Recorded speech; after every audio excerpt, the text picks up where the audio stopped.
So if you were here last week, you haven't caught up online because what I planned to give another talk in this Living Giving series that we kicked off the week before. I wasn't here last week. I was feeling a bit skanky at home. Wasn't a pretty sight or smell, I can tell you, and Gemma will vouch for that. But we're on the up now, which is good news. So instead, last week, though, Ruth was able to lead us through a time of prayer and reflection on the situation in Ukraine and how we might be able to stand alongside their people as they face all that comes with that Russian invasion. In fact, I was speaking to Dave at the end last week as well, and I think I'm glad we weren't able to stick with that planned service really last week, as sometimes a bigger picture takes precedence which God calls us to respond to. And of course, it's an ongoing situation which demands our ongoing prayerful engagement and action with. But it seems good this week to resume this Living Giving series. We'll chop one off at the end of the series because Easter's approaching, so we'll do a 3-week one on this. But it's clear, it seems, that as we were last week perhaps, responding to the needs of others is and always has been a central part of what it means to follow Jesus. And I say it always has been a central part because showing practical love in action was a hallmark of Jesus' first followers, the early church, as we call them.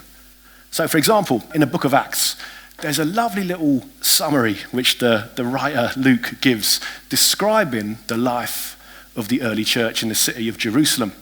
And he says this. He says, they, the early church, devoted themselves to the apostles' teaching and to fellowship, to the breaking of bread and to prayer. Everyone was filled with awe at the many wonders and signs performed by the apostles. All the believers were together and had everything in common. They sold property and possessions to give to anyone who had need. Every day they continued to meet together in the temple courts. They broke bread in their homes and ate together with glad and sincere hearts, praising God and enjoying the favor of all the people. And the Lord added to their number daily those who were being saved. So they were a church which demonstrated their love for God and for each other through, you could say, their heads, their hearts, and their hands. It was a holistic church in that way. Indeed, there's this somewhat quaint word just at the top of that passage there, which summarizes how they lived, because we're told that they devoted themselves to fellowship. Now, fellowship is one of those proper jargony Christian words, and I think, Lord of the Rings aside, it's only really used in church circles. I mean, I don't, when I get back from the vicar web, I don't say to Gemma when she says, how was your night? It goes, oh, it's a great time of fellowship with the lads. I don't talk in that kind of language about the vic, No, we just say, had a good night hanging out with my mates. We don't tend to use the word fellowship as a sort of mainstream word these days. And yet the fact that it appears at the top of this passage describing how they devoted themselves to fellowship, because it sticks out perhaps as a word, probably worth us unpacking a bit what it means. And it means a lot more than just hanging out together. So as we tend to do here from time to time, let's dig into the meaning of this word fellowship with the original Greek word that the writer Luke used, because the word we translate as fellowship is the Greek word koinonia. Should we get Greek this morning? Do you want to say after me, koinonia? 1, 2, 3. Koinonia. Cosmic. Now, the root meaning of this word, koinonia, is that it's all about partnership and participation. It's more than just being in a room with someone. It's more than just simply hanging out with each other. Now, there's far more involvement, far more connection. We might say far more communion than that with each other. I think when it says in this passage that all the believers were together and had everything in common, well, the Greek word that we translate as common is again a form of this word koinonia, crops up again in the passage. So what does it mean to have everything in common?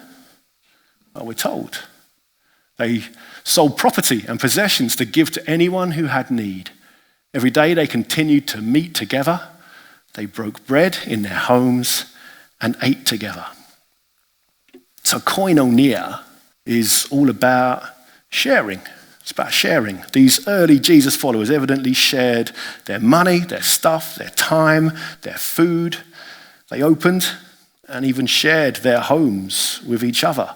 It was a community commitment to share their life and to share their stuff. And this idea of church being about sharing, well, it's picked up again a couple of chapters later in Acts, as it says in chapter 4, it says, another little summary, all the believers were one in heart and mind. No one claimed any of their possessions as their own, but they shared everything they had. Now, a couple of thoughts on this little verse. Firstly, it seems there's real unity there. It says they were one in heart and mind, which, if you think about it, is a pretty amazing concept. You know, something profoundly bound them together, one in heart and mind. I don't know where else in life, really, you find you have an instinctive bond with people from the word go. I think for me, I was struck the other week when I was at a gig in Lichfield, and I spotted a bloke a few yards away wearing a West Ham shirt in this gig in Lichfield. All right. Now, there ain't many of us West Ham fans around these parts, I tell you. So I saw this guy just over us on the room, and I got a little bit excited, kind of thing. It felt, I found my tribe here. So I was kind of like looking at him as clocking him in his shirt as the night went on, in a sort of stalking way, just a little excited way. And then when he clocked me, I found myself just giving him a little hammers sign from afar, a little secret code that West Ham fans have to say, yeah, come on you Irons, we're together in this. And then he gave me one back as well. It was beautiful. I mean, we never spoke.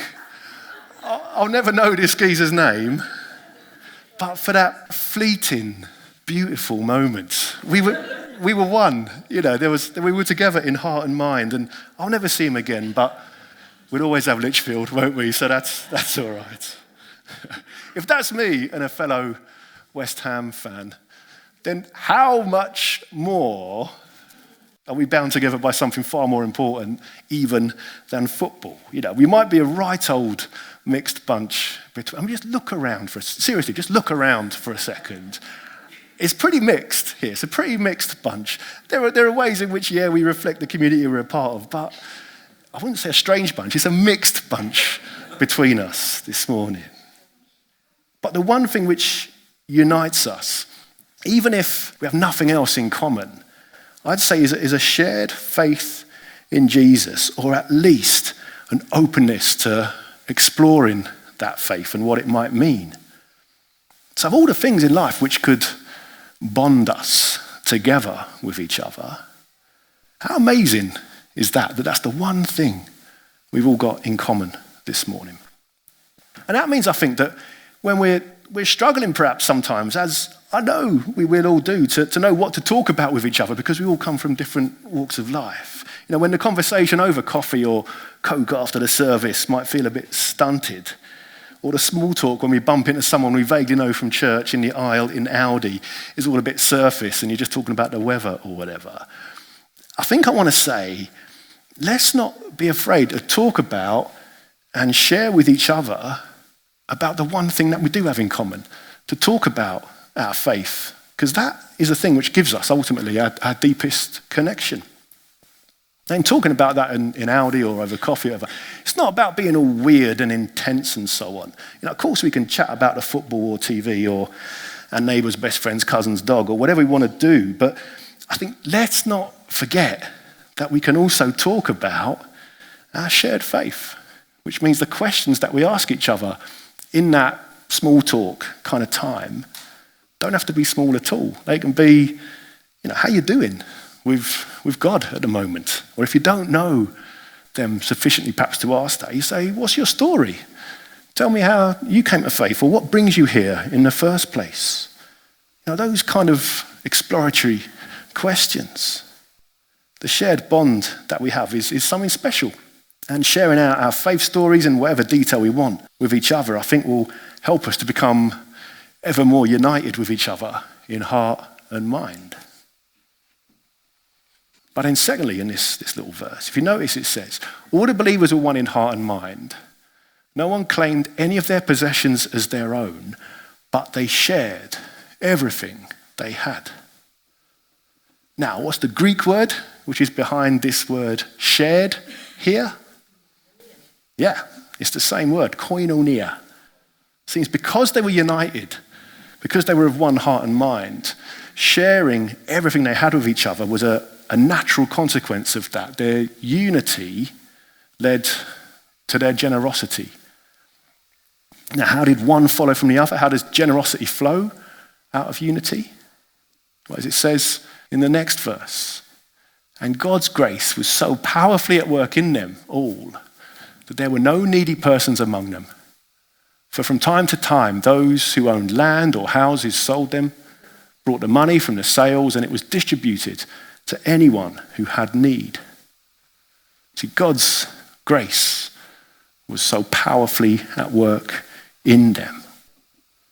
This extraordinary spirit of sacrificial sharing, this koinonia, I don't think it was something that they could conjure up simply in their own strength, a matter of will or anything. No, rather it was God's grace working in them which enabled them to be that way. What is God's grace? Well, there's a verse which I missed out in the middle, which feels a sin, because it says, with great power the apostles continued to testify to the resurrection of the Lord Jesus, and God's grace was so powerfully at work in them all. See, they were so aware of the life-shaping impact of Jesus' resurrection, of the game-changing ability of Jesus to overcome even death itself, that when they were united by that bond of faith, suddenly the rest of life came into perspective. Suddenly their stuff became something to be shared, not shored up for themselves. They understood the grace, the free gift of life that Jesus had given them. And then that same grace not only gave them life, but shaped their life in the way that they gave in response to God, distributing what they had to anyone in need. Now, what might that giving, that sharing, look like for us in our day and age, in our culture? Well, I think to help us work this out, how to apply this kind of early church stuff to our lives, it's worth reflecting on the fact, I think, that historical records show that soon after this whole sharing stuff in Acts 2 and Acts 4 was highlighted, Jerusalem, this big city, and indeed the whole of the Roman Empire, all over the Mediterranean, was struck by a series of severe famines. Now, in response to this famine, we know that the Apostle Paul, one of the early church leaders, he organised various collections to be made from churches dotted around the Roman Empire so that those who had enough could share with those who were lacking. And those who were lacking by this stage that this famine was happening included those who were living in Jerusalem. Indeed, there's a letter Paul wrote to a church in Corinth, in Greece, where he uses the example of other churches in the region of Macedonia, in northern Greece, to inspire those in Corinth to give generously to those in Jerusalem. Paul says it like this. He says, and now, brothers and sisters, we want you to know about the grace that God has given the Macedonian churches. In the midst of a very severe trial, their overflowing joy and their extreme poverty welled up in rich generosity. They gave as much as they were able, and even beyond their ability. Entirely on their own, they urgently pleaded with us for the privilege of sharing in this service to the Lord's people. And they exceeded our expectations. See that you also excel in this grace of giving. That's a letter in the sort of mid-50s or so that Paul wrote, but it's a fascinating little insight, I think, into the life of these early Christians. The people of Macedonia, as it says, were in the midst of severe trial. Now, Paul doesn't say what that trial was, but he mentions their extreme poverty as well. So it's likely they too were afflicted by this famine. And yet still, their overflowing joy and their extreme poverty welled up in rich generosity, which is an incredible thing to say, really. They were rock bottom poor, extreme poverty. But it seems that because they knew that their identity, their community, was based on their shared faith in God and not in their stuff or in their money, that gave them so much joy that even in their poverty, even in the midst of famine, they were able to be generous and to give to others in need. Indeed, it says they saw it as a privilege. You see, having money and being rich would seem to be two very different things. How did they get this generous mindset?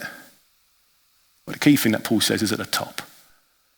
They responded to the grace that God had given them.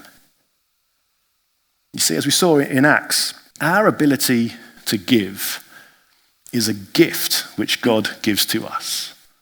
It's a free gift of grace which God enables us to then be extraordinarily generous in our lives. And I'd say the gift of giving is a principle which can shape our giving today, because I'd say God longs to give each of us the grace to be the people who give. Indeed, if we struggle to give, if we struggle to be generous with our money, I don't know what your reputation's like amongst your friends or your family or whatever. If we struggle with that, with giving our money, our stuff, our time, I'm not surprised, because it's blooming hard to give stuff away. You know, we're bombarded, as you'll know better than me, on online society now with targeted advertising. You know, you click on one link on Google and Amazon pops up the link, doesn't it? It knows what it's telling you to buy because you showed a brief interest in it. You know, it sells us the product or the lifestyle that we're already going to find most tempting to buy into. Or we're charmed by this idea that more stuff will make us happy. You know, you never see someone being miserable when they're buying something in an advert online or on telly. It's always smiles. It always brings value to their lives. So it's no wonder if proper generosity, true generosity, this principle of giving away 10% or more that we were talking about last time, can feel countercultural, can feel like a mountain to climb for us. And yet God says, look, I get it. I know how enticing the accumulation of stuff is. I know how appealing it is to try and keep up with the Joneses or whatever. Jesus talked about that kind of instinct to accumulate more, enough. But in light of that truth, God says, I think, let me help you. I'm not asking you to do anything on your own strength. Let me help you. Let me give you the grace to give. Because as he says elsewhere, it's in giving that we truly receive. What do we receive? We receive the joy, the peace, the freedom that comes from knowing that we're doing all we can to help others to live more fully. And we receive a deeper faith because it forces us to then trust God to provide for our needs because we've already given away from what we had. See, the beauty of asking God to give us the grace to give is that we can then trust God to not only fulfill our needs, which we'll need to do, but to prompt us how much to give and who to give to. Indeed, it seems to me that when we ask God to give us the grace to give, he'll probably give us a different grace to a different person each time. So what do I mean by that? Well, you'll know as well as me, there are hundreds of appeals for money and more needs in the world than we ourselves could possibly respond to. You know, even for us here at St. John's, just in this first part of the year, just in 2022, we've had the Samara's Aid appeal for orphans and families in Syria. We've got Light for Children events next week. There's the opportunity to support the humanitarian needs in Ukraine. There's Books for Children we had a little appeal for. There's Food Bank, Burma Be a Friend pathway ongoing. You might have been watching Comic Relief and felt compelled to give for that on Friday night. You know, all that on top of what could be called our sort of bread and butter giving that enables us as a church to do what we do here each week at St. John's. You know, all those kind of things that we could give to can feel pretty overwhelming sometimes. And I know as a church, we need to be careful that we don't overload this expectation on people to give to so many different things.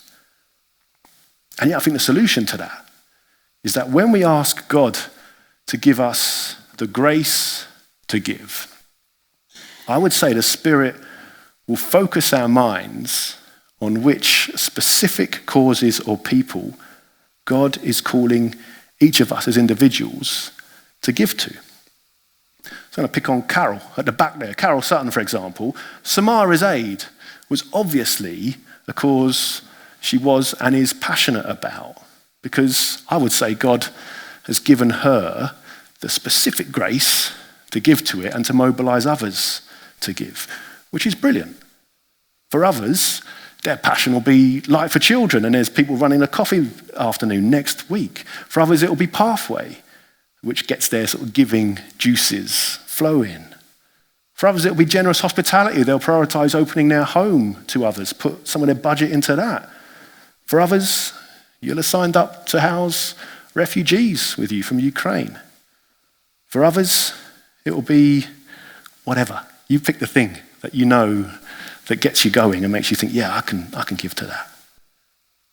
But in asking God to give each of us the grace to give in our own way, we can trust God's Spirit to, between us, in our unity, to be covering as many bases as possible with the right funds from the right people at the right time. Now that seems to me to be true koinonia, true sharing. In practice, we share the joy, yeah, but we share the burden of helping others as well. And that means that for us in our house, this principle has been pretty releasing for us, really, because we've stopped feeling guilty about what we don't give to, because I hope that Gemma and I, and the kids are beginning to buy into it as well, that we're generally in line with what God has already called us to give to. And so when you get these charity fundraisers out in the street, you know, these chuggers, these charity muggers or whatever, knocking on the door or approaching you in the street saying, oh, it's just £2 a month, come on, you can do that, can't you? My stock answer now is, you know, all the best to you. I'm going to save your time and mine because we've already worked out our giving, thank you. And you walk away. Because I would say God has already given us the grace to give to certain causes, which includes here at St. John's, but at the same time in doing that, relieves the weight of the burden of giving to other causes. God helps us to specialize, if you like, in our giving. And that's why giving is a gift of grace, not of guilt. Now for us, just to fill you in how we do it, for us, each month we put aside some of our sort of allocated giving into a unallocated pot, shall we say, and we give from that as God prompts us and gives us the grace to give to one-off causes as the year goes on. So there's a bit set aside each month to respond to people as we feel led.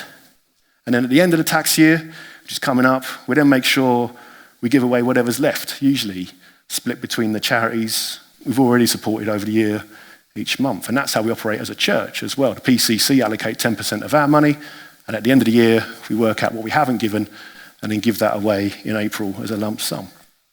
It's basically trusting God to be the steward of our giving, something which Paul says these churches in Macedonia had mastered because even in their poverty, God enabled them to give to those in Jerusalem who were suffering because of this famine.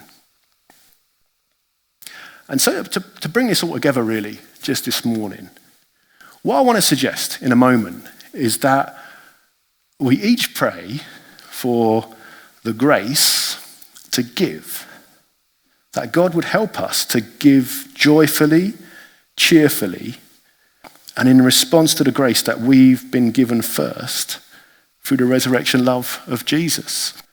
Praying for God to give us the grace to give. It's not that we're committing to anything there and then, but we're simply asking God to shape our minds and our hearts that we would then want to give to the things that he points out to us that resonate with our hearts. But it is a risky prayer to pray, because it's likely, if it's answered, and I'm sure it will be, to revolutionize what we do with our money and our stuff and our time.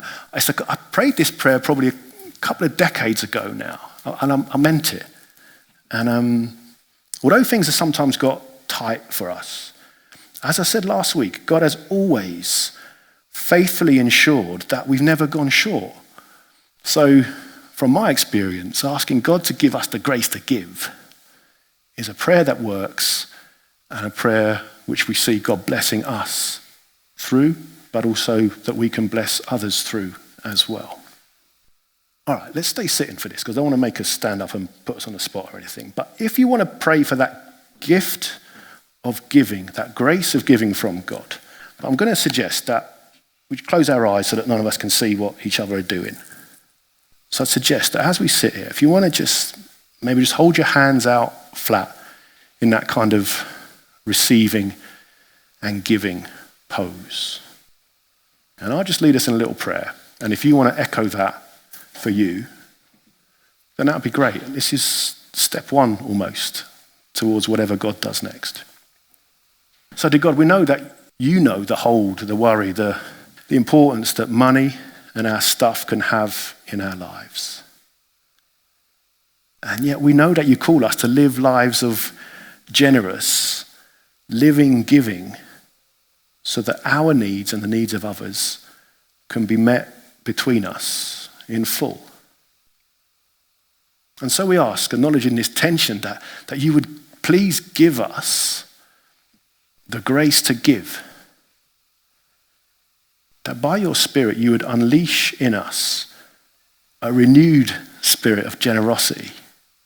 That we would be able to discover the joy that comes from partnering with you and with each other in sharing what we have so that needs can be met. And as you give us the grace to give, so may we receive, both from your provision for our needs, but more profoundly, that sense of knowing your pleasure, your joy, your peace, your freedom from whatever hold our money or our security has over us. Lord, would you give us the grace of giving so that our church, our community, our world may be blessed because you have blessed us with the ability, the passion, and a desire to be a blessing to others. And if you want to echo that prayer for yourself, let's say, Amen. And I think if you prayed that prayer, you can open your eyes now, but having prayed that prayer, all I'm going to say is let's just be alert to God's prompting this week and beyond for who or what God churns us up. God sort of taps us on the shoulder perhaps to say, go on, that's one of your things. That's the grace I'm going to give you to give to. See what God does with that prayer. And we'll continue to pick up this story, which Ruth is going to help us come back to next week.